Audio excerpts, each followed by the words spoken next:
Page 193. This is bottom of the page, vocal warm-ups. Just to give you an idea of maybe what some vocal warm-up, there's all kinds of vocal warm-ups. Use your imagination. But you want the singers to kind of get accustomed to hearing the harmony and matching with the harmony. And that's all we're doing here. The top line is for the singers. They're not going to sing the chords, just the top line. Then you go up chromatically, or half steps.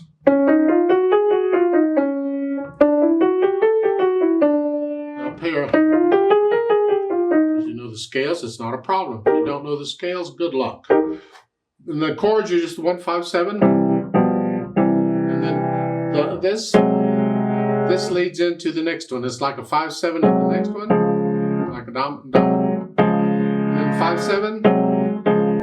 And the second measure there, the bottom note's the same, and the other two notes, you're taking this and you're playing the two notes a half step from it. You do that all the way through. So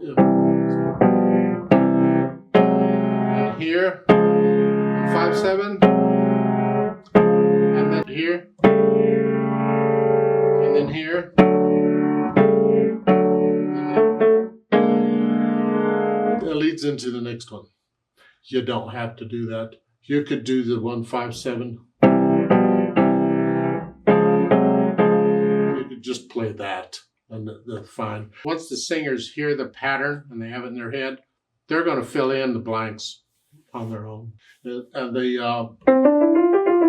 get to the point you don't have to play all the notes. Once you get there, you got it, you go. And they will sing, even though you're going,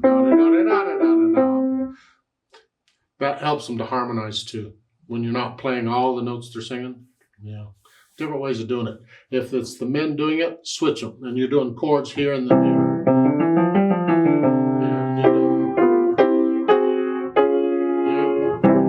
So you're playing notes where they're singing? Don't have to. I could play these notes and the men would automatically transpose it down an octave.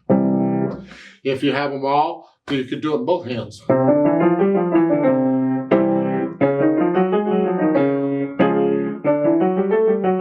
There's all kinds of patterns for it. It's just warming up their vocal cords and their minds and getting it set and hearing the harmonies to get ready to sing stuff. Yeah.